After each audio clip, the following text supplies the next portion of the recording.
बिस्मिल्लाहिर्रहमानिर्रहीम, अस्सलाम वालेकुम। आप देख रहे हैं स्पोर्ट्स 360। मैं हूं आपका मेज़बान अहमद नवाज़। बहुत सारी चीज़ों पर आज गुफ्तगू करेंगे, प्रोग्राम में डिस्कस करनी है। पाकिस्तान की जो क्रिकेट है उसकी सूरत हाल को भी मद्देनज़र रखना है, लेकिन आपको रैंकिंग्स की एक अपडेट ज़रूर देंगे। बांग्लादेश से सीरीज़ वाइट वॉश होने के बाद पाकिस्तान क्रिकेट टीम अपनी तारीख के एक बदतरीन पोजीशन पर रैंकिंग्स में मौजूद है। अगर आप पाकिस्तान टीम की बात करें तो क्रूशल पॉइंट्स तो हमें चाहिए ही थे, लेकिन हमने उल्टा पॉइंट्स ना सिर्फ लूज़ किए बल्कि नेगेटिव पॉइंट्स भी हमारे हुए। जो सारा फियास्को चला स्लो ओवर रेट का, उसकी बदौलत और 1965 के बाद ये टेस्ट रैंकिंग में पाकिस्तान की सबसे बदतरीन दर्जाबंदी है। तो अगर आप मेरे ख्याल से अब इसको भी पर्सपेक्टिव में रखना होगा कि वर्ल्ड टेस्ट चैंपियनशिप तो ज़रूर है, लेकिन अगर आप उस पॉइंट्स टेबल की बात करें तो बांग्लादेश ने तो ज़रूर अपनी परफॉर्मेंस की वजह से इम्प्रूव किया है अपनी रैंकिंग। साथ ही साथ बड़ा ज़बरदस्त कल्चर भी है सेलिब्रेशन का वहाँ पर। अगर आप ट्रॉफ़ी की रोनुमाई देखें एयरपोर्ट के ऊपर, जिस तरीके से उनके कप्तान ने ट्रॉफ़ी को अनपैक किया, उसको फिर वो लेकर गए, और उसके बाद जिस तरीके से स्टेटमेंट्स आ रही हैं, बांग्लादेश की जो इंटरिम गवर्नमेंट है उन्होंने भी कॉल करके उनके कप्तान को मुबारकबाद दी पूरी कौम की तरफ से।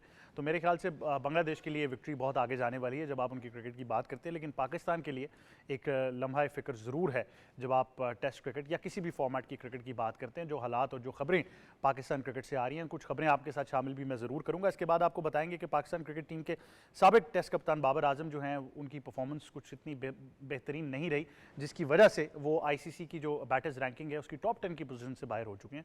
और अब अगर आप बात करें तो सिर्फ मोहम्मद रिजवान ही ऐसे हैं जिनकी परफॉर्मेंस थोड़ी सी बेहतर रही है। इसके अलावा सलमान अली आगा जो हैं उन्होंने अपनी रैंकिंग को इम्प्रूव किया है। बाबर आजम पर काफ़ी नज़रें हैं, काफ़ी बातें भी चल रही हैं, कुछ खबरें भी सामने आ रही हैं। ये भी कहा जा रहा है कि शायद उनको रेस्ट देने का फैसला अब किया जाए, लेकिन बात वही है कि किस फॉर्मेट में। आगे तो आप चैंपियंस ट्रॉफी खेलने जा रहे हैं, वहाँ पर तो आपको ज़रूरत पड़ेगी। और फिर जैसा कि मैंने कहा कि साबिक कप्तान Pakistan cricket team Salman but ने भी एक स्टेटमेंट दी थी, जहाँ पर उन्होंने एक टेलीविज़न चैनल के ऊपर बाबर आजम के एक ख़राब परफॉर्मेंस को जिस तरीके से रेट किया जा रहा है उसके बारे में बात की, जो मेरे ख्याल से बड़ी सेंसिबल स्टेटमेंट है। तो उसको भी थोड़ा सा एनालाइज हम ज़रूर करेंगे। उसके बाद ऑस्ट्रेलिया के बारे में आपको बताएंगे, जो कि रिकॉर्ड्स पे रिकॉर्ड्स बना रहे हैं। T20 इंटरनेशनल की नई तारीख रकम हो चुकी है। स्कॉटलैंड के खिलाफ सीरीज़ के पहले T20 मैच में कैंगरूज ने पावर प्ले के ओवर्स का सबसे ज़्यादा स्कोर बनाया है। 6 ओवर्स में 113 रन्स बनाए उन्होंने। ट्रैविस हेड ने सिर्फ 22 गेंदों पर जो है एक धुआंधार इनिंग खेली, बहुत ही ज़बरदस्त परफॉर्मेंस उनकी रही। जबकि मिचेल मार्श जो हैं वो भी बहुत ज़बरदस्त फॉर्म में नजर आए, सिर्फ 12 गेंदों का उन्होंने सामना किया। ही स्कोर 39। ट्रैविस जो हैं he ended up on 73। It was a remarkable performance from team Australia. तो जब आप उस इंटेंट की बात करते हैं तो मेरे ख्याल से ऑस्ट्रेलिया हमेशा उस बार को आगे ही आगे लेकर जा रहा है, और बड़ा मुश्किल है जब आप ऑस्ट्रेलिया की क्रिकेट को कॉम्प्रिहेंड करके कोशिश करते हैं कि उस तरह की क्रिकेट कैसे खेलनी है, उस तरह का कल्चर कैसे डेवलप करना है, तो ख़ासा मुश्किल होता है। और मुझे लगता है कि अगर एक ही टीम है जो इसके करीब तक भी पहुंच सकती है, जो मेरा ज़ाती ख्याल है, वो इंग्लैंड की टीम लगती है। तो वहाँ उससे ये शायद एक ऐसी एनर्जी हमें नज़र आए। अलबत्ता बड़ा मुश्किल होगा 6 ओवर्स में 113 रन्स का जो एक रिकॉर्ड कायम हुआ है उसको तोड़ना। इसके बाद फुटबॉल की दुनिया के बारे में बात करेंगे। सबसे मुतबर जो एक मोतबर अवार्ड है उसके बारे में बात करनी है, बैलन डॉर। और मेरे ख्याल से अवार्ड हासिल करने की दौड़ में बहुत सारे लोग शामिल तो ज़रूर हैं, लेकिन एक 20 साला नौजवान पहली मर्तबा इस दौड़ में शामिल हुए हैं। इंग्लैंड को यूरो 2024 के फाइनल तक भी पहुंचाने में उन्होंने मदद दी, और बहुत ही ज़बरदस्त उनकी कारकर्दगी रही है। तो इस बारे में हम ज़रूर बात करेंगे। और मैं बार बार कहता हूं कि आप क्रिस्टियानो रोनाल्डो, लियोनेल मेसी की बात करते हैं, करीम बेंजेमा की बात बहुत अरसा चलती रही, किलियन एम्बापे हों, एलन हालैंड हों, बहुत सारे प्लेयर्स ऐसे हैं। लमीन यमाल इस बार बहुत ही कमाल थे जब हम उनकी बात करते हैं। तो बहुत सारे ऐसे प्लेयर्स हैं जो कि बार बहुत हाई सेट कर देते हैं, और जिनके स्टैंडर्ड्स जो हैं वो मीट करना बहुत मुश्किल है। तो मेरे ख्याल से चेंज ऑफ गार्ड तो फुटबॉल की दुनिया में नहीं हुआ बहुत अरसे से। नेमार भी काफ़ी अरसा इस दौड़ में शामिल रहे, लेकिन जितना नया टैलेंट आता जा रहा है, और ख़ास तौर पर अगर आप यूथ की बात करें तो 20 साल से कम जितना टैलेंट ख़ास तौर पर यूरोप से आगे आ रहा है, मेरे ख्याल से बहुत ही खुशाइन बात है फुटबॉल की दुनिया के लिए। तो इस बारे में भी ज़रूर बात करेंगे। और उसके बाद आपको पेरिस ओलंपिक्स में बताएंगे, जहाँ पर दिलचस्प और सनसनीखेज मुकाबले जारी हैं। अगर आप मेडल्स टेबल की बात करेंगे तो चीन जो है वो 135 मेडल्स के साथ टॉप पोजीशन पर मौजूद है। इंग्लैंड जो है वो दूसरी पोजीशन पर है, और अमेरिका जो है वो तीसरी पोजीशन पर मौजूद है। ज़बरदस्त मुकाबले चल रहे हैं। कल हैदर अली भी हमें एक्शन में नजर आने वाले हैं, तो हम इंशाल्लाह ताला गोल्ड मेडल की उम्मीद कर रहे हैं। डिस्कस थ्रो में वो नजर आएंगे। तो इन तमाम चीज़ों पर हमने गुफ्तगू करनी है। पैनल का तारुफ आपसे कराते हैं। सबसे पहले स्टूडियोज़ में हमें ज्वाइन कर रही हैं हमारी स्पोर्ट्स एक्सपर्ट, पाकिस्तान की साबिक क्रिकेट कप्तान, international commentator, broadcaster and presenter Sana Mir. अस्सलाम वालेकुम। वालेकुम अस्सलाम। कैसी हैं आप? बहुत शुक्रिया, आप हमें ज्वाइन कर रही हैं। साथ ही साथ हमें ज्वाइन कर रहे हैं साथी एंकर और तजियाकार, फुटबॉल और क्रिकेट मुख्तलिफ जगहों पर ये काम भी करते रहते हैं, यूथ के साथ भी काम करते हैं और बड़ी कड़ी निगाह इन्होंने आजकल रखी हुई है पाकिस्तान क्रिकेट पर। तो कुछ खबरों का अंदाज़ा इनसे भी आज लगाने की कोशिश करेंगे। थोड़ा सा ज़रा इनको मेरे ख्याल से एग्रेसिवली आज सामने आना पड़ेगा, तो इनसे फिर बात करते हैं कि ये क्या समझते हैं पाकिस्तान क्रिकेट में क्या होने वाला है। हमें ज्वाइन कर रहे हैं जनाब सैयद मोहम्मद अवैस। अस्सलाम वालेकुम। वालेकुम सलाम। अकेले नहीं होऊंगा, अपने साथ मेरे बिल्कुल, मैं वहाँ पर मैं मौजूद थे वहाँ। बिल्कुल ऐसे ही है, लेकिन आपके पास खबरें कुछ ज़्यादा हैं। मैं देख रहा हूँ आप ये जो निखर के सामने आ रहे हैं रोज़, ये कोई खबर जो है ना, ये हाँ, ये अब आप कह सकते हैं, अब सोर्सेज तो मल्टीपल हो सकते हैं, लेकिन साथ ही साथ हमें ज्वाइन कर रहे हैं स्पोर्ट्स जर्नलिस्ट हैं, एंकर भी हैं, अपना बड़ा ज़बरदस्त ये प्रोग्राम करते हैं और हमें जब ज़रूरत होती है तो हमेशा हमारे प्रोग्राम को एज एन एक्सपर्ट भी ज्वाइन करते रहते हैं, तजिया निगार भी हैं और क्रिकेट पर खासी दिलचस्पी तो ज़रूर है, लेकिन मुख्तलिफ खेलें पाकिस्तान में, ख़ास तौर पर जब आप फुटबॉल और हॉकी की बात करें, जहाँ पर आवाज़ उठाने की बहुत ज़रूरत है और ज़रूरी है कि उन प्लेयर्स के हक़ की बात की जाए, वहाँ पर अरसलान जो है वो डेफिनेटली इस आवाज़ को जो है वो बुलंद करते आ रहे हैं। हमें ज्वाइन करें अरसलान खोकर। अस्सलाम वालेकुम। वालेकुम अस्सलाम। कैसे हैं जनाब आप? मैं ठीक हूँ, आप कैसे? मैं बिल्कुल ठीक हूँ। आप अवैस की बात से सहमत है मेरे ख्याल से कि आज ज़रा सबको मिल के कुछ एग्रेसिवनेस दिखानी होगी? हाँ, थोड़ा मैनेजरियल रोल से निकलना होगा। हाँ बिल्कुल, मुझे समझ में नहीं आती इसका जवाब नहीं। उस दिन जब शो करे थे मैंने इसको टेक्स्ट भी किया, मैंने कहा पाकिस्तान टीम को मुझ जैसे मैनेजर की जरूरत है। वो हमने सुना। इनको इल्म नहीं है कि हमने ऑन एयर वो टेक्स्ट पढ़ के सुनाया। ऐसे कैसे हो सकता है? हमने आपकी सिफारिश पीसीबी तक पहुंचाई है, अब आप जाने और पीसीबी जाने। अब हम बीच में से निकल चुके हैं। बहरहाल बहुत ही चीज़ों पर गुफ्तगू करनी है। इंडिविजुअल रैंकिंग्स हों या टीम रैंकिंग्स हों, सना फ़र्क तो ज़रूर डालती हैं। क्रिकेट जिस हाल में है वो तो हम रोज़ ही डिस्कस उसको कर रहे हैं, अंदाज़ा भी लगा रहे हैं, उम्मीद कर रहे हैं कि चीज़ें कैसे बेहतर हो सकती हैं, लेकिन ये जो रैंकिंग्स का चार्ट है इसके ऊपर भी अब एक विजिबल इंडिकेशन है कि हमारी टेस्ट क्रिकेट एटलीस्ट इस वक्त कहाँ स्टैंड कर रही है। बिल्कुल ऐसा होता तो है अब, क्योंकि आईसीसी की रैंकिंग्स बड़ी फ्रीक्वेंटली चेंज होती हैं। पहले एक टाइम पर एक परफॉर्मेंस का इतना बड़ा फ़र्क नहीं आता था। अब आईसीसी की भी जो एल्गोरिदम है वो डिफरेंट कर दिया गया है, जिसकी वजह से अगर आप देखें तो वनडे रैंकिंग हो, T20 हो, बहुत जल्दी फ्लक्चुएट करती हैं रैंकिंग्स। तो एक एक सीरीज़ के ऊपर और ख़ास तौर पर जब एक अंडरडॉग समझा जाए किसी एक टीम को, वो एक स्ट्रॉन्गर टीम के अगेंस्ट परफॉर्म करती है तो ज़्यादा इम्पैक्ट आता है, जो नंबर ऑफ़ पोजीशंस चेंज होती हैं। तो ऑब्वियसली अब वो नीचे तो आ रहा है, बट वही बात है कि criticism for the sake of criticism जो है कंस्ट्रक्टिव आप करें तो ठीक है, पर हम कभी कभी बहुत ज़्यादा एक्स्ट्रा क्रिटिसिज्म करना चले जाते हैं। अब जिस तरीके से हमने अपने प्लेयर्स को मैनेज किया है पिछले 4 महीनों के अंदर, 4 या उससे भी ज़्यादा 6 महीने की अगर आप बात करें, हम मेरे ख्याल से जो बोर्ड का लेवल है, जो लीडरशिप का लेवल है, वहाँ से बहुत ज़्यादा गलतियाँ हुई हैं। अब खाली प्लेयर्स को कसूरवार ठहराना और उनको एक विलन बना के पेश कर देना रादर दिन अभी उनको सपोर्ट करना, मेरे ख्याल से इस वक्त कोई भी प्लेयर आसान जगह पर मौजूद नहीं है सिवाय उनके जो कप्तान बने नहीं हैं।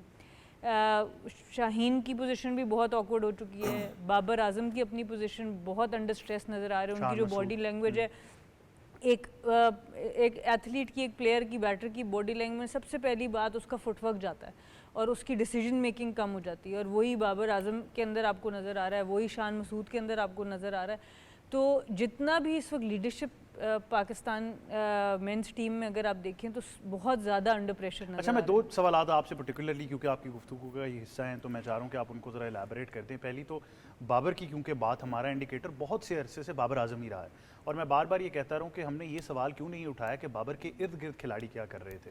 इवन कि जब आप 50 ओवर वर्ल्ड कप की भी बात करें, लेकिन बाबर बाबर बाबर यही रेट्रिक चलता रहा कि जी उन्हीं को कसूरवार ठहराएं। अब साबिक कप्तान सलमान बट ने भी एक स्टेटमेंट दी जहाँ पर उन्होंने कहा कि जी क्योंकि बहुत अरसे से हमें बाबर आजम की आदत पड़ चुकी थी कि वो स्कोर करते हैं।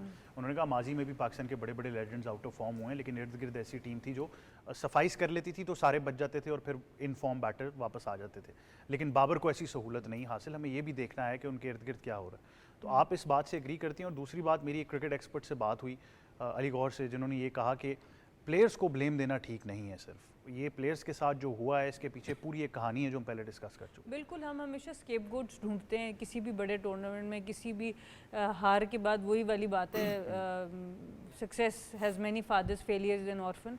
आज अरशद नदीम कामयाब हो गए हैं तो हर कोई उनका स्पॉन्सर और कोच भी बनने को तैयार है, पर जब वो स्ट्रगल कर रहे थे तो कोई हाथ नहीं आ रहा था। इसी तरह जब बाबर आजम परफॉर्म कर रहे थे तो हर कोई कहता था इसको मैंने देखा था, इसको मैंने सिलेक्ट कराया था, ये हमारे क्लब में खेलता था, ये है वो है, और आज सब ने हाथ उठा दिए कि जी इसका ये प्रॉब्लम है, इसका एटीट्यूड है। तो ये इन चीज़ों से हमें बाहर निकलना पड़ेगा और ऑब्वियसली मुश्किल प्लेयर्स के लिए बहुत ज़्यादा है। और बिल्कुल मैं अग्री करती हूँ सलमान बट की इस बात से कि जब भी ये एक टीम स्पोर्ट है और इसकी खूबसूरती है कि किसी एक प्लेयर पे इसको डिपेंड होना ही नहीं चाहिए। और जब आपके ऊपर बुरी फॉर्म होती है तो सबसे इम्पोर्टेंट आपकी टीम का किरदार होता है, टीम का कैरेक्टर होता है। अगर सारी टीम हार छोड़ के बैठ जाएगी आपके ऊपर प्रेशर ज़्यादा आ जाएगा।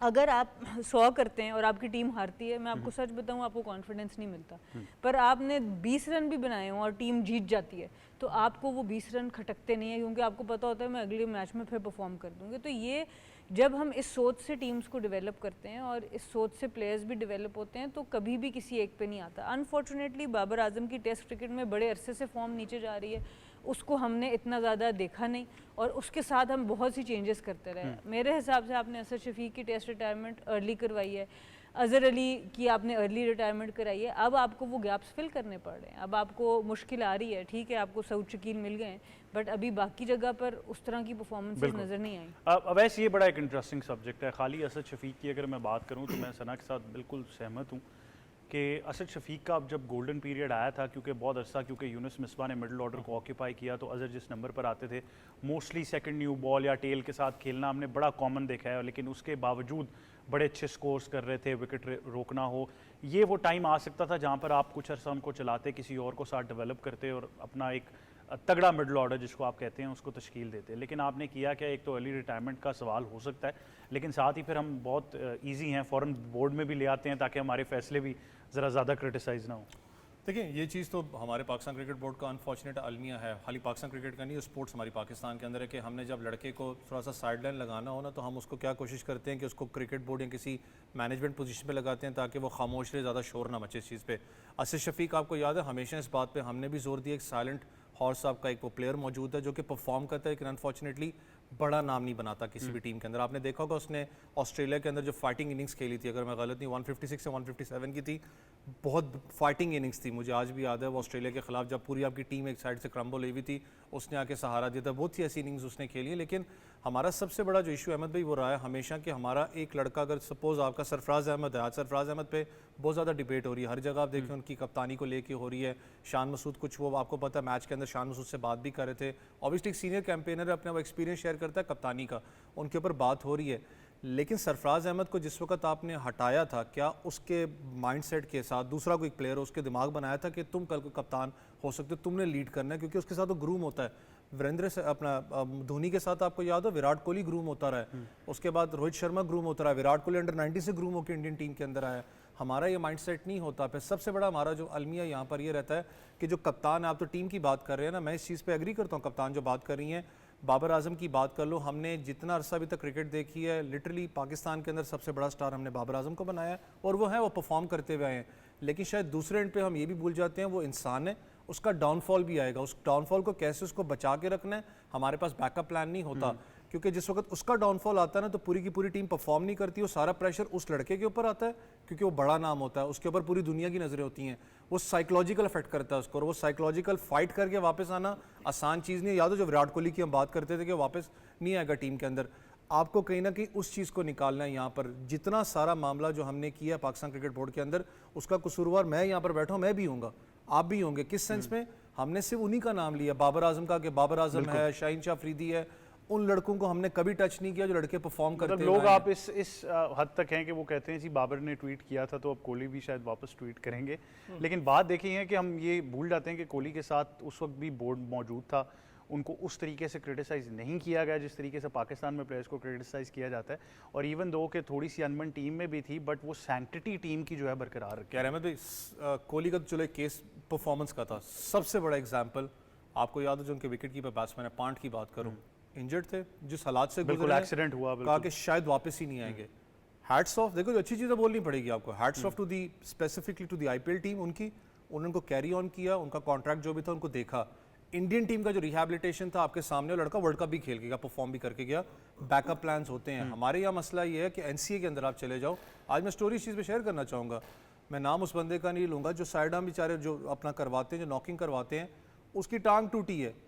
वो बेचारा, उसको सिर्फ ये नहीं पूछा गया कि यार तुम्हारी हालात क्या है, तुम्हारी सिचुएशन क्या है, रोबो आर्म के लड़के को आप कितना पे करते हो सबको पता है, जो बेचारे जिस मुश्किलात से गुजरते हैं।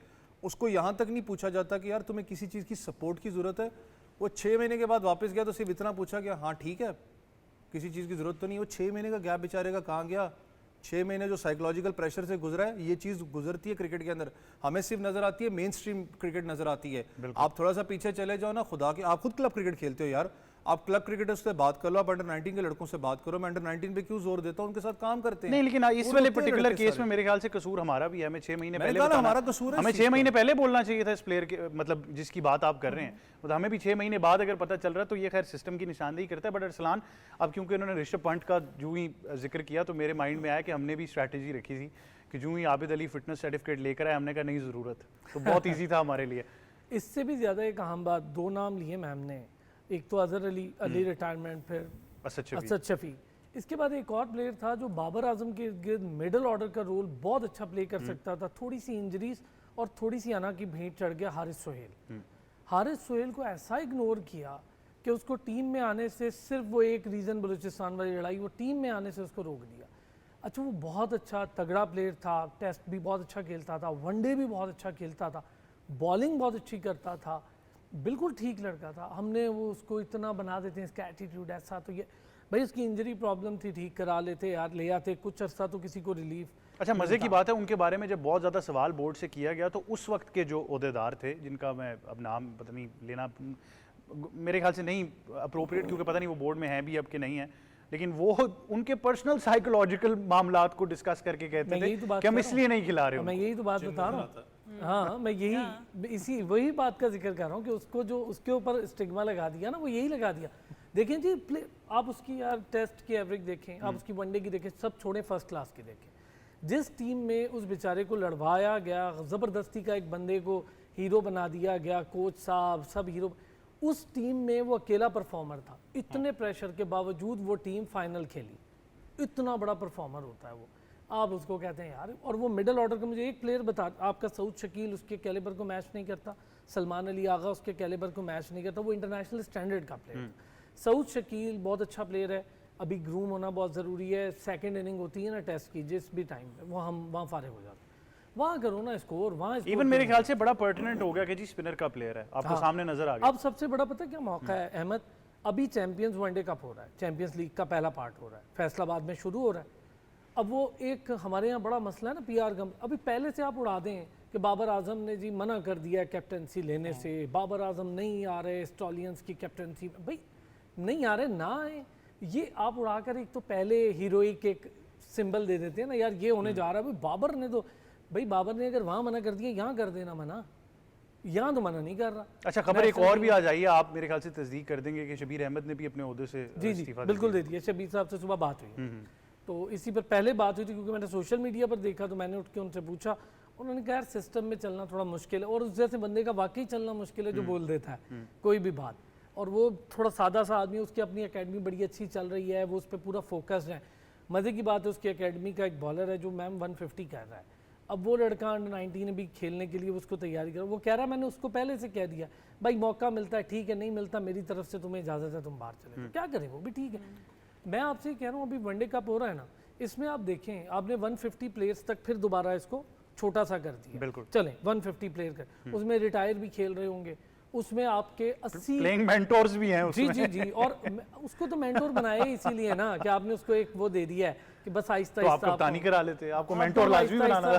सर आहिस्ता आहिस्ता साइड पे कैसे करेंगे, कप्तान बना के थोड़ी साइड पे होता है, मेंटोर बना मतलब वो इस पॉइंट पर आ गई कि किसी ने सवाल भी कर लिया उनकी सैलरी को लेकर, तो वो उस पर भी थोड़ा नाराज हो गए कि ये क्या सवाल है। उस पर तो नाराज हो गया। मुझे सबसे ज्यादा पता है शिकायत किस चीज़ की, सॉरी सैलरी की, सैलरी जितनी मर्जी है वो सबसे बड़ी शिकायत। ये जो अभी शबीर भाई की बात करें, कल देखिएगा एक और भी इस्तीफा आ रहा है आपके लिए, कल एक और भी इस्तीफा आ जाना है। आपका तो नहीं है। हम ही दे देते हैं हालात चल रहे हैं। मसला सबसे बड़ा ये है डोमेस्टिक स्ट्रक्चर की अगर बात करूं, जो आपने एआई मॉडल जो आप पिक करना चाह रहे हैं, जिससे मैंने कहा ना कि वो आप ज़्यादातर बेसिकली पिक करते हो रग्बी या फुटबॉल के अंदर एआई से आप पिक करते हो, उसके अंदर भी अभी लड़ाई पड़नी है इसमें। क्यों?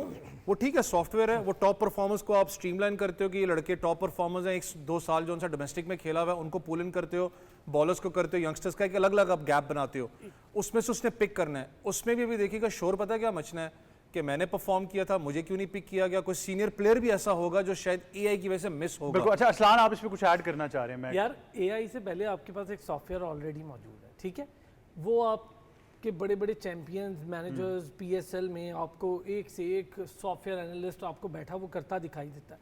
उसने कितने प्लेयर निकाल दिए आपको? कोई मुझे ऐसा बता दो कि और उसने बहुत ज़बरदस्त प्लेयर। अब आप एआई से क्या निकाल लेंगे? ओ भाई पहले तो अपना डेटाबेस ठीक करने के लिए लड़के तो ठीक करें यार, अपना डोमेस्टिक को ठीक करें, लड़कों की परफॉर्मेंस इंटरनेशनल स्टैंडर्ड की बनाएं, फिर वहाँ जंग हो के यार ये 19 था और ये 20 था तो हम 20 को ले आए, 19 नहीं आ सकता था। अब आपके पास सारे 17 हैं और आप चाहते हैं 20 का बंदा लेकर आए, वो तो पॉसिबल नहीं। बाबर आजम की रिप्लेसमेंट अभी भी करते टांगे कांपती हैं, सारों की टांगे कांपती हैं। आप कामरान और हुरैरा को तो खिला नहीं पाए, तो रिप्लेसमेंट की बात तो मेरे ख्याल से सर, बड़ी टांगे लॉन्ग शॉट है कि हम सोचे कि पहले ही replace आपने होना वो शुरू कर दिया ना, इधर टेस्ट खत्म हुआ उधर आपने शुरू कर दिया भाई कैप्टन आएगा। बिल्कुल। अच्छा खैर सॉफ्टवेयर की बात की तो आपको फिर वो वाला वाकया याद आ गया होगा जो आपके फिजियो ने कहा था कि जी ऐसे खैर हाँ वो बड़ी बड़ी ज़बरदस्त कहानी थी वो भी। लेकिन ये ये मैं पहले भी यही कह रहा था कि एक तो हमारे मुल्क में ये बड़ा तेज़ी से एक हम रुझान देखते हैं कि टेस्ट ख़त्म हुआ, वनडे का टूर्नामेंट आ गया, गैरी कर्स्टन वहाँ पर फैसलाबाद में मौजूद होंगे, एकदम से लोगों का फोकस चेंज हो जाएगा। और जिस तरह उन्होंने कहा कि अभी से परसेप्शन बिल्ड करना शुरू कर दिया गया कि जी बाबर ने इनकार कर दिया है या मेंटोर जो हैं वही कप्तान है वही खेल रहे हैं, ये मतलब सारी चीज़ें अब उसको लेके अभी हालांकि टूर्नामेंट शुरू भी नहीं हुआ, बजाय इसके कोई ये बात करता कि फैसलाबाद में पिच कैसी बनानी है, किस तरह की क्रिकेट वहाँ पर होनी चाहिए, आगे टीम्स को देखते हुए क्या सोचना है, इस तरह की कोई टेक्निकल बात नहीं हुई। देखिए मैं समझती हूँ सबसे बड़ा प्रॉब्लम किसी भी दो पार्टीज़ के बीच में तब आता है जब आपकी कम्युनिकेशन कमज़ोर होती है। और हमारे प्लेयर्स और बोर्ड के दरमियान भी जो कॉन्फ्लिक्ट्स इतने ज़्यादा हैं, जब हम फैसले करते हैं, देखिए आप कोच बदलेंगे, आप कॉन्ट्रैक्ट बदलेंगे, आप कप्तान बदलेंगे, सबसे ज़्यादा इफेक्ट कौन होगा? प्लेयर्स। पर क्या उनसे बात की जाती है? बिल्कुल बात नहीं की जाती। अगर हम इस टीम का हिस्सा हैं, हम सारे, आप होस्ट हो और हम एज एक्सपर्ट्स बैठते हैं, पर हम लोगों के ऊपर से डिसीजन मेकिंग में हम में से किसी से कोई बात ना की जाए और पूरी टीम को बदल दिया जाए, तो नेक्स्ट दफ़ा इधर बैठने में ये सिनर्जी नहीं मिलेगी, थोड़ा टाइम लगेगा उसको एडजस्ट डेवलप करने में। बिल्कुल। तो ये हर टीम का यही साइकी होती है। तो पहली तो बात ये है कि जितने भी आपके जब भी फैसले हुए, जिस वक्त डिपार्टमेंट क्रिकेट ख़त्म हुई तब आपने देखा अज़हर अली बेचारे गए, हफीज़ गए, मिसबा गए बात करने, उनकी बात नहीं सुनी गई। वो एक फ़ैसला पाकिस्तान क्रिकेट को उसने नुकसान दिया। उसके बाद अब हम एक और वो डोमेस्टिक क्रिकेट के उस पे आए हैं, चेंज पे आए हैं। मेरा नहीं ख्याल किसी कप्तान से इसके ऊपर बात हुई है कि जी एआई के ऊपर हम सिलेक्शन करेंगे, हम इसका फॉर्मेट ऐसे कर देंगे। अगर आप किसी कप्तान को रिस्पेक्ट देते हैं तो आप उसको भी उन मीटिंग में बिठाएंगे। मुझे नहीं पता कि अब बिठाया गया है कि नहीं बिठाया गया। तो ये बात समझनी कि जिसने टीम अंदर लड़वानी है उसकी कितनी से होनी चाहिए, वो अनफॉर्चुनेटली हमारे इधर समझ नहीं आती। हम लोग ये समझते हैं कि यहाँ से बैठ के हम जो फैसला कर देंगे अगला उसको ओन कर लेगा। फैसले ओन सिर्फ तभी किए जाते हैं जब उन फैसलों में आपको इन्वॉल्व किया जाता है। इसलिए एंड पे आके क्या होता है, किसी को आप पकड़ नहीं सकते, किसी का भी हर एक हाथ उठा लेता है, उसको देखो उसको देखो उसको देखो। जैसे हम टेस्ट मैच के बाद भी हो गया कि जी अब किसको हम पूछें, जिम्मेदारी कौन लेगा? अब हम सारे इधर बैठे हुए हैं, सब एक्सपर्ट भी बन रहे हैं सबको, पर हम में से किसी को नहीं पता कि एक्चुअली जिम्मेदारी है किसकी। हम किसको पकड़ें? गिलिस्पी को पकड़ें, हम अजहर महमूद को पकड़ें, हम शान मसूद को पकड़ें, हम किसको पकड़ें? उसकी वजह यही है कि जब आपने डिसीजंस लिए तब उसमें ना कप्तान को फुली ऑथराइज़ किया, ना आपने कोच को फुली ऑथराइज़ किया। 4 डिसीजन मैंने कर लिए, 2 आपने कर लिए, 3 इन्होंने कर लिए, खिचड़ी बना के चलो जी अब खेलें आप। तो आई थिंक जब तक इन चीज़ों को आप स्ट्रीमलाइन नहीं करेंगे, जब तक आप इस अहमियत को नहीं समझेंगे कि क्रिकेट जो है वो कप्तान का गेम है, अनलेस फिर आप इसको बिल्कुल इतना स्ट्रक्चर मजबूत कर लें जैसे इंग्लैंड और ऑस्ट्रेलिया का। वहाँ कप्तान का काम बड़ा एक थोड़ा सा रह जाता है, मैन मैनेजमेंट है, थोड़ी बहुत स्ट्रेटजी की इम्प्लीमेंटेशन है, दैट्स इट। पाकिस्तान में और एशिया के अंदर कप्तानी एक बिल्कुल डिफरेंट बॉल गेम है, क्योंकि आपके पास स्ट्रक्चर्स बहुत वीक हैं, आपकी रिसोर्सेज बड़ी कम है।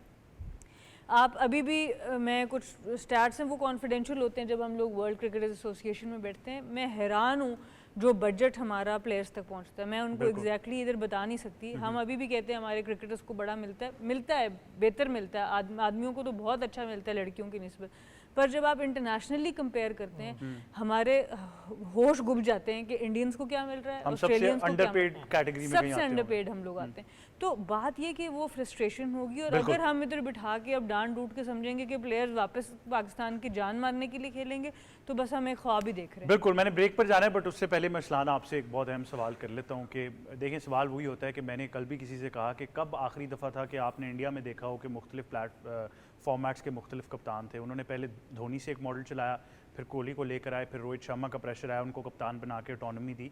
मेरे ख्याल से मुझे लग रहा है कि शायद हमारे यहाँ भी कल्चर अब ऐसा हो गया कि 3 या 2 कप्तान शायद ना चल सकें। एक तो ये, दूसरा क्योंकि इन्होंने भी वो प्लेयर्स को डांटने वाली बात की, तो खबरें कुछ यही आ रही हैं कि डांटा गया बाकायदा तौर पर, और फिर बाबर की परफॉर्मेंस को लेकर भी सोचा जा रहा है कि जी रखना है, रेस्ट कराना है, क्या करना है। 2 चीज़ें ना, बाबर को तो मैंने आपसे कहा कि अभी वनडे का पारा करके देख लें, जो भी करना है अपनी परफॉर्मेंस। दूसरा यार, ये जो हम बात कर रहे हैं ना, आप जिसका भी जिक्र करेंगे ना जब भी घूम फिर के, वो बात इस चीज़ पे, हमारा कल्चर, आप पहले भी कहते हैं हमारा कल्चर इजाज़त ही नहीं देता, हमारे पास एक कप्तान रहा है हमेशा। जब वनडे टेस्ट था तब भी एक कप्तान था, अब 3 फॉर्मेट आ गए तब भी एक कप्तान था।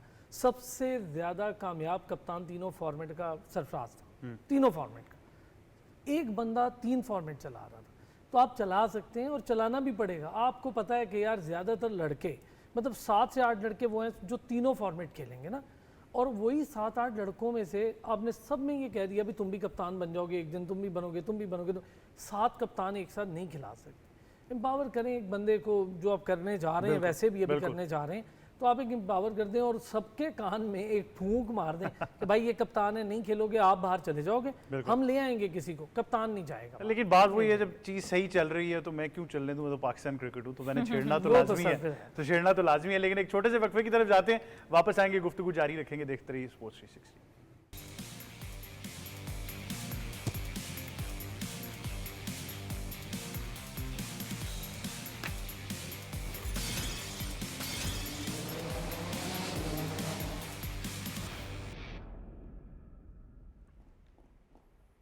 Welcome back to sports 360। गुफ्तगू हम जारी रखेंगे क्रिकेट के ऊपर, और बात उस टूर्नामेंट की भी करनी है जो फैसलाबाद में होने जा रहा है, जिसके लिए मेंटोर्स और टीम के नामों का ऐलान तो हो गया है, बट वही प्लेयर्स किस तरीके से शॉर्टलिस्ट होंगे उसको लेकर अभी तक काफ़ी डिस्कशन चल रही है, उस पर भी हम ज़रा गुफ्तगू करेंगे। उससे पहले आप तमाम नाजरीन को मैं ये ज़रूर बता दूँ कि जितने भी आपके सोशल मीडिया कॉमेंट्स हैं, प्रोग्राम ख़त्म होने से पहले मैं ज़रूर जितने शामिल कर सका करूँगा, और कुछ सवाल जो आपके हैं वो भी मैं एक्सपर्ट से पूछ लूँगा। इससे पहले कि हम इन चीज़ों पर गुफ्तगू करें, हमें स्टूडियोज़ में अब ज्वाइन कर रहे हैं साबिक फर्स्ट क्लास क्रिकेटर हैं और इस वक्त क्रिकेट के कोच भी हैं। मुख्तलिफ प्लेटफॉर्म्स पर अगर आप बात करते हैं तो ये यूथ क्रिकेट हो या फिर सीनियर लेवल क्रिकेट हो, वहाँ पर ज़रूर इन्वॉल्व हैं। जनाब ज़हूर भट्टी साहब हमें ज्वाइन करें। अस्सलाम वालेकुम सर। वालेकुम। कैसे हैं सर आप? कैसे हैं? सर मैं तो ठीक हूँ। टेस्ट मैच के बाद मायूसी तो है, लेकिन पाकिस्तान में ये बड़ा जल्दी होता है कि टूर्नामेंट और फॉर्मेट एकदम से बदल जाता है, तो अब इमीडिएटली तमाम नज़रें फैसलाबाद पे होने जा रही हैं। आपका भी तजर्बा होगा फैसलाबाद के बारे में, बहुत अरसे बाद हम फैसलाबाद स्टेडियम को एक बड़े टूर्नामेंट में देखने जा रहे हैं, क्या एक्सपेक्ट कर रहे हैं आगे, क्योंकि चैंपियंस ट्रॉफी की तैयारी करनी है? जी बिल्कुल, आपने बड़ी अच्छी बात की। असल चीज़ है कि यहाँ से आपको टैलेंट तो मिलेगा, लेकिन जो आपकी सिलेक्शन का मेवर है जो इन्होंने अभी किया है वो मुख्तलिफ किया है। देखिए, इनसे स्टेक होल्डर से पूछना चाहिए था, जितने हमारे रीजन के प्रेसिडेंट हैं, डिस्ट्रिक्ट के प्रेसिडेंट, उनसे पूछना चाहिए था टीम बना। अब एक बच्चा है, उसने टॉप किया हुआ है, टॉप 3 नादरन में पिछले 3 साल की परफॉर्मेंस उन्होंने मांगी है। उस 3 साल की परफॉर्मेंस जिस बच्चे की टॉप पे है वो बाहर है, और जिसकी उस लिस्ट में नाम नहीं है उसका नाम आया हुआ है। और जिससे मैं आपको बता रहा हूँ कि एक बच्चा है आकिब शाह, उसने टॉप किया हुआ है, सेकंड पोजीशन पे, वो लिस्ट में आपको दे देता हूँ, और जो लास्ट पे उसका नाम आया हुआ है। अब मैंने कई दफ़ा फ़ोन किया नदीम भाई को, खुरम नियाज़ी साहब काम अच्छा कर रहे हैं, बेहतरीन काम कर रहे हैं, तो मैं इसीलिए कहता हूँ ये जो चैम्पियन कप आप करवा रहे हैं, आने वाले देखें मुस्तकबिल का इसी से आपको रिजल्ट मिलेगा। अगर इसको भी आप इसको छेड़ेंगे, इसको भी अगर हिलाएंगे, क्योंकि मोहसिन नकवी साहब बहुत अच्छा काम कर, खुरम नियाज़ी साहब बहुत अच्छा काम कर रहे हैं, लेकिन नीचे अगर वो लोग हमारी बात नहीं सुन रहे, आपकी नहीं सुन रहे, इनकी नहीं सुन रहे, तो मैं कोई गलत बात कह रहा हूँ कि ये लिस्ट निकालें और लिस्ट में उसको बच्चे का टॉप आकिब शाह का टॉप नाम है और आज तक उस बच्चे को किसी कैंप में नहीं बुलाया गया, किसी कैंप में नहीं बुलाया गया। उसकी आप किसी से पूरे पाकिस्तान से पूछें कि उसकी रीढ़ की हड्डी है, वो फील्डर वो अच्छा है, बॉलर उसने PA के खिलाफ 100 किया और 7 आउट किए हुए, ZBL को ग्रेड 2 फाइनल जिताया हुआ है उसने, और अब्दुल कादर ने उसको कप्तान बनाया था, इमरान जूनियर उसके अंडर खेला हुआ है। बेसिकली मैंने आपको बताया अली भाई कि अगर अब्दुल कादर उस बच्चे को कप्तान बना सकता है तो इसका मतलब है कि नीचे जो आपके ग्रास रूट लेवल बच्चे हैं वो इतने सॉलिड मजबूत बैट्समैन है कि मजबूत बॉलर है आपके पास कि आपकी सोच है। लेकिन भट्टी साहब वो प्लेयर भी तो एक वक्त तक फोकस रहेगा बेचारा, जब वो इसी तरह चलता रहेगा तो डीमोटिवेट होकर चला जाएगा कहीं ना कहीं। बिल्कुल आपने सही कहा, वो चला जाएगा, क्यों चला जाएगा?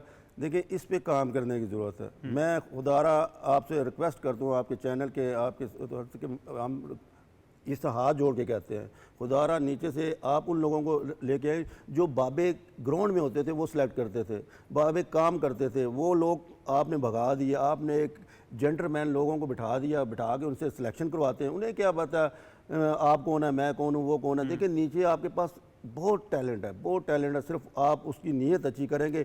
देखिए पहले क्रिकेटर बनते थे, लोग कहते थे आपने क्रिकेट खेलनी है तो हमें बुला के, मैं खुद उस तरह खेला हूँ, और मैं 5-1 का कप्तान भी रहा हूँ, मुझे ब्रिगेडियर साहब ने बुलाया और मुझे वहाँ सेलेक्ट किया, और मैं आर्मी का कोच भी रहा हूँ, ये आपकी 5-1 क्रिकेट टीम का, और एरियल से हम फाइनल जीते। वजह यह है कि आप जब तक नीचे से सिलेक्शन को फेयर नहीं करेंगे उस वक्त तक ये चैंपियन कप आपके लिए बेकार है। अगर इसको आपने अच्छा करना है सर, तो मैं मोहसिन नकवी साहब से रिक्वेस्ट करता हूँ प्लीज़ आप नीचे इनकी लिस्ट मंगवाएं और उन बच्चों को भी कंसीडर करें जो बच्चे हैं परफॉर्मेंस। बिल्कुल। अच्छा ये सवाल बड़ा ज़रूरी है, लेकिन बात यही है कि फिर अगर आपने रीजनल एसोसिएशन से पूछना है तो दोनों तरफ का एक मेरे ख्याल से कंपैरिजन कर लेते हैं। माजी में ऐसा भी हुआ है कि कुछ रीजन ने बहुत अच्छा भी काम किया, लेकिन कुछ रीजन स्टेट भी रहे हैं कि जी वहाँ से हमेशा फेवरेटिज्म किया गया। तो ये फिर मसाइल जो हम बार बार कह रहे हैं ग्रास रूट, वो फिर आपको रीजनल सतह पर पहले हल करने पड़ेंगे। देखिए वही बात है, जब हम जल्दी में कोई काम करना चाहते हैं, हम जल्दी से कोई नया स्ट्रक्चर रखना चाहते हैं, जल्दी से हम कोई नई चीज़ इंट्रोड्यूस कराना चाहते हैं, तो ये जो कम्युनिकेशन की मैं बात कर रही थी पहले भी, तो वो हो नहीं पाती, आप सबको इकट्ठा कर नहीं पाते हैं। और अनफॉर्चुनेटली अगर इकट्ठा कर भी दें तो उसमें दूसरा एटीट्यूड भी नज़र आता है कि कुछ हर नई चीज़ के ऊपर एतराज़ होता है कि नहीं जी पुराने सिस्टम पे चलो। तो देखिए क्रिकेट जदीद दौर में चेंज होती जा रही है और हमें भी चेंज को एक्सेप्ट करना पड़ेगा। बट मैं ज़हूर भाई की बात से बिल्कुल एग्री करती हूँ। आई थिंक सबसे ज़्यादा ज़रूरी है कि प्लेयर्स तक अगेन ये कम्युनिकेशन जाए। हम तक तो जाए ना जाए एक अलग बात है, पर प्लेयर्स तक जाए कि अगर एक प्लेयर है, जैसे आकिब की बात करें, अगर वो नंबर 1 नंबर 2 पे है तो उन तक कम्युनिकेशन जानी चाहिए कि क्यों वो सिलेक्ट नहीं हुए। बिल्कुल, इसका भी कोई फॉर्मूला आपको पता होना चाहिए। हो सकता है, मुझे नहीं पता, मैंने जब बात की है वहाँ पे PCB में लोगों से, तो उन्होंने मुझे बहुत एक थोड़ी सी एक्सप्लेनेशन दी। उन्होंने कहा ये कॉन्फिडेंशियल है, हम इसको बहुत ज़्यादा पब्लिकली अभी शेयर नहीं कर सकते, तो इसलिए मेरे लिए कमेंट करना भी मुश्किल है कि ये AI अच्छा होगा या बुरा होगा, बिकॉज मैं उसको समझती नहीं, अंडरस्टैंडिंग अभी नहीं है हमारे पास। बिल्कुल। लेकिन ये भी हो सकता है कि आप ये देखेंगे जी टॉप ओपनर्स जो हैं वो बेशक वो प्लेयर रीजन में टॉप 2 पे हो, पर वो ओपनिंग अगर फ़र्ज़ करता है या नंबर 3 पे खेलता है, नंबर 4 पे खेलता है, वो जब आप पूरे पाकिस्तान से स्टैट्स निकालें तो शायद वो उस जगह पर ठहरता ना हो। तो आई डोंट नो कि किस तरीके से ये की गई है। मैं पूछना भी चाहूँगी ज़हूर भाई से कि वो किस नंबर के खिलाड़ी हैं, किस जगह पर खेलते हैं, ताकि हम भी आगे जहाँ तक बात कर सकते हैं पूछें ज़रूर। बट इन चीज़ों को यही बात है कि क्लेरिफिकेशन ज़रूरी है, एक प्लेयर को डायरेक्शन ज़रूरी है कि अगर आपका नाम नहीं आया परफॉर्मेंस के बाद भी, तो तब भी कोई सेंसिबल रीज़न हो सकता है, बट वो रीज़न दें तो सही, प्लेयर को क्लैरिटी तो दें ताकि वो अगली दफ़ा मेहनत करके उस चीज़ तक पहुंचने की कोशिश करे जहां से वो मिस हो गया। बिल्कुल। वैसे आप क्या कहना चाहेंगे, क्योंकि सिलेक्शन को लेकर काफ़ी सवालात मेरे ख्याल से आ रहे हैं, लेकिन ज़हूर भाई ने भी एक चीज़ की निशानदेही कर दी है कि अगर ऐसा हो रहा है कि टॉप परफॉर्मेंस तक नहीं सेलेक्ट हो रहे, तो फिर ज़रा ट्रिकी सब्जेक्ट है कि किस तरीके से प्लेयर सेलेक्ट हो रहे हैं। ये भी हम ऑफ एयर बात ही कर रहे थे ना कि अगर एक लड़के ने सपोज 2 अपना फर्स्ट क्लास के मैचेस खेले, मैं फॉर इंस्टेंस की बात कर रहा हूँ, और दोनों में उसने 100 की है, I don't know for what reason उसको ड्रॉप करके, मैं किसी का नाम नहीं पॉइंट आउट कर रहा, फॉर व्हाट रीज़न उसको ड्रॉप करके आप ड्रॉप करते उसको, वो वापस जाके क्लब क्रिकेट खेलता है, वो पिक नहीं होगा सॉफ्टवेयर के लिए, अगर मैं गलत नहीं हूँ, जो मैंने जो अब तक पढ़ा है, ठीक है, वो बेचारा कहाँ जाएगा। सबसे बड़ा एक इशू ये है। फिर दूसरा, जब याद है आपको मैंने स्काउटिंग की बात की थी, स्काउटिंग क्यों ज़रूरी है पूरी दुनिया के अंदर, वो प्लेयर्स को बेसिकली नीचे स्काउट करती है क्लब लेवल तक कि कौन सा लड़का टॉप परफॉर्मर है और सीज़न का जो क्लब चैंपियनशिप हो रही है उसमें कौन सा लड़का परफॉर्म कर रहा है, कौन सा नहीं कर रहा, उनको फिर एनरोल किया जाता है मेजर टूर्नामेंट्स के अंदर। हमारे यहाँ मसला ये है कि हम लोगों ने ग्रेड 2 को भी ज़्यादा हम फोकस नहीं करते, शायद मैं गलत हूँ जोर भाई, ग्रेड 2 को भी हम नहीं करते हैं, हम जाते हैं सीधा फर्स्ट क्लास के ऊपर। हम फर्स्ट क्लास के लड़कों को ज़्यादा उठाते हैं, ग्रेड 2 के लड़कों को हम इतना नहीं उठाएंगे, उनको उठाएंगे जिनका नाम बड़ा है। लेकिन उसमें मैं एक एतराज आपके सामने रखता हूं, आप उस पर बेहतर कमेंट कर सकते हैं, जहूर भाई भी इस चीज़ के गवाह हैं कि ग्रेड 2 का कॉन्सेप्ट बेसिकली उन प्लेयर्स के लिए बनाया गया था जिनको फर्स्ट क्लास में मौका नहीं मिलता था कि वो फिर ग्रेड 2 में खेलें।